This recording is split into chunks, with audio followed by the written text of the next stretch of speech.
بسم اللہ الرحمن الرحیم۔ حضرت زکریا علیہ السلام۔ اللہ تعالیٰ نے حضرت زکریا علیہ السلام کو قوم بنی اسرائیل اور پیغمبروں میں برگزیدہ نبی بنایا تھا۔ آپ علیہ السلام اللہ تعالیٰ کے معزز اور جمیل القدر پیغمبر ہیں۔ ایک روایت میں ہے کہ حضرت زکریا علیہ السلام حضرت داؤد علیہ السلام کی اولاد میں سے تھے، اور دوسری روایات میں ہے کہ ارمیہ کی اولاد میں سے تھے۔ دن گزرتے گئے، ابراہیم اور یعقوب کی نسل سے کچھ لوگ پیدا ہوئے۔ ان کو آل عمران کے نام سے یاد کیا جاتا ہے۔ اللہ تعالیٰ نے سورہ آل عمران میں ارشاد فرمایا، خدا نے آدم اور نوح اور خاندان عمران کو تمام جہان کے لوگوں میں منتخب فرمایا تھا۔ ان میں سے بعض کی اولاد تھے، اور خدا سننے والا اور جاننے والا ہے۔ جس عمران کا ذکر قرآن نے کیا ہے، یہ داؤد کی اولاد میں سے ہے۔ زکریا کی بیوی یحییٰ کی والدہ اور مریم علیہ السلام کی والدہ حنا دونوں حقیقی بہنیں تھیں، اور زکریا علیہ السلام رشتے میں مریم علیہ السلام کے خالو تھے۔ عمران کی بیوی نے منت مانگی تھی کہ جو بچہ پیدا ہوگا اسے بیت المقدس کی خدمت کے لیے وقف کر دیں گی۔ حضرت مریم علیہ السلام کی پیدائش کے بعد جب انہیں بیت المقدس میں لایا گیا تو ان کی کفالت کی ذمہ داری اللہ تعالیٰ نے حضرت زکریا علیہ السلام پر ڈالی۔ آپ علیہ السلام بنی اسرائیل میں معزز طاہر مانے جاتے تھے۔ حضرت زکریا علیہ السلام کی کفالت میں مریم علیہ السلام نے بہت اچھی پرورش پائی، اور وہ نیک اور عبادت گزار اور بہت زیادہ سچ بولنے والی تھی۔ سورہ آل عمران تو پروردگار نے اس کو پسندیدگی کے ساتھ قبول فرمایا اور اسے اچھی طرح پرورش کیا، اور زکریا کو ان کا متکلف بنایا۔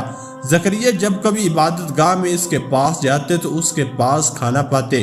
یہ کیفیت دیکھ کر ایک دن مریم سے پوچھنے لگے، مریم یہ کھانا تمہارے پاس کہاں سے آتا ہے؟ بولی، خدا کے ہاں سے آتا ہے، بے شک خدا جسے چاہتا ہے بے شمار رزق دیتا ہے۔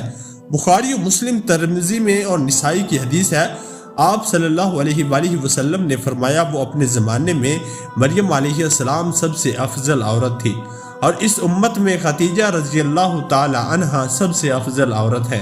اولاد کی خواہش۔ جب زکریا علیہ السلام حضرت مریم علیہ السلام کے کمرے میں جاتے تو ان کے پاس بے موسم کے پھل رکھے نظر آتے۔ وہ پوچھتے، اے مریم، تیرے پاس یہ روزی کہاں سے آئی؟ وہ جواب دیتی، یہ اللہ کے پاس سے آئی۔ تو پروردگار نے اس کو پسندیدگی کے ساتھ قبول فرمایا اور اسے اچھی طرح پرورش کیا، اور زکریا کو اس کا متکلف بنایا۔ زکریا جب کبھی عبادت گاہ میں اس کے پاس جاتے تو ان کے پاس کھانا پاتے۔ پوچھنے لگے، مریم یہ کھانا تمہارے پاس کہاں سے آتا ہے؟ تو وہ بولی، خدا کے ہاں سے آتا ہے، بے شک خدا جسے چاہتا ہے بے شمار رزق دیتا ہے۔ زکریا نے ان کی فضیلت دیکھی تو ان کے دل میں بھی اولاد کی خواہش پیدا ہوئی، اور اس وقت تک بے اولاد تھے۔ حضرت عمر 100 سال سے زائد تھی، بیوی 90 سال کی تھی۔ اولاد کی شدید تمنا کے باعث انہوں نے اللہ سے مدد مانگی۔ ترجمہ، یہ تمہارے پروردگار کی مہربانی کا بیان ہے جو اس نے اپنے بندے زکریا پر کی تھی، جو میری اور اولاد یعقوب کو میراث کا مالک ہوا، اور اے میرے پروردگار اس کو خوش اور اتوار بناؤ۔ زکریا علیہ السلام اپنے دور میں اکیلے ہی نبی نہیں تھے کہ دور میں صحابہ و رشتہ دار میں کوئی قابل آدمی نہ تھا، تو ہم نے ان کی پکار سن لی اور ان کو یحییٰ بخشے، اور ان کی بیوی کو ان کے حسن معاشرت کے مقابل بنا دیا۔ یہ لوگ لپک لپک کر نیکیاں کرتے اور انہیں ہمیں امید سے پکارتے اور ہمارے آگے عاجزی کیا کرتے۔ دعا کی قبولیت اور یحییٰ علیہ السلام کی خوشخبری سنی۔ زکریا علیہ السلام یہ سن کر خوش ہوئے اور حیران بھی، کہنے لگے، پروردگار میرے ہاں کس طرح لڑکا ہوگا جس حال میں میری بیوی بانجھ ہے اور میں بڑھاپے کی انتہا کو پہنچ گیا ہوں؟ اللہ تعالیٰ نے جواب دیا، حکم ہوا کہ اس طرح ہوگا۔ تمہارے پروردگار نے فرمایا کہ مجھے یہ آسمان میں پہلے تم کو بھی پیدا کر چکا ہوں اور تم کچھ چیز نہ تھے۔ زکریا علیہ السلام عرض کیا، پروردگار میرے لیے کوئی نشانی مقرر فرما دیجئے۔ فرمایا، نشانی یہ ہے کہ تم صحیح و سلامت ہو کر 3 دن رات لوگوں سے بات نہ کر سکو گے۔ اللہ نے نشانی ظاہر کر دی۔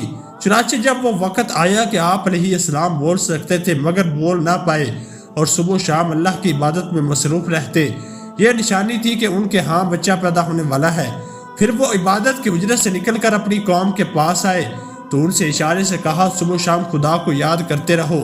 اللہ تعالیٰ نے سورہ آل عمران میں فرمایا، وہ ابھی عبادت گاہ میں کھڑے نماز پڑھ رہے تھے کہ فرشتوں نے آواز دی، زکریا خدا تمہیں یحییٰ کی بشارت دیتا ہے جو خدا کی فیض یعنی عیسیٰ کی تصدیق کریں گے اور سردار ہوں گے اور عورتوں سے رغبت نہ رکھنے والے اور خدا کے پیغمبر یعنی نیکوکاروں میں ہوں گے۔ اللہ نے انہیں یحییٰ کے روپ میں انتہائی فرما بردار، نیک، صالح، پرہیزگار اور عبادت گزار بیٹا عطا فرمایا۔ زکریا اللہ تعالیٰ کا شکر بجا لائے اور قوم بنی اسرائیل کو واعظ و نصیحت کرتے رہے۔ بنی اسرائیل کی خباثت۔ جب بنی اسرائیل نے حضرت زکریا علیہ السلام کو مارنے کا قصد کیا تو آپ نے ظالموں سے بچنے کے لیے ایک درخت کے کھوکھلے تنے میں جاتے ہوئے دیکھا۔ جب وہاں پہنچے تو آپ کو کہیں نہ پایا۔ اتنے میں لوگوں کے پاس شیطان آیا اور بتایا کہ جس کو آپ تلاش کر رہے ہیں وہ یہاں ہے۔ نصیحت: انسان کتنے ہی بلند و بالا مقام پر پہنچ جائے اور اللہ کے ساتھ اسے زیادہ قرب حاصل ہو جائے تب بھی وہ اللہ کا بندہ ہی رہتا ہے، اور کسی بھی بلندی پر پہنچ کر وہ اللہ یا اللہ کا بیٹا نہیں ہو سکتا، نہ اس کا شریک ہو سکتا ہے۔ اللہ جل شانہ کی ذات پاک وحدہ لا شریک ہے اور ایک پاک بیٹے کی نسبتوں سے پاک ہے۔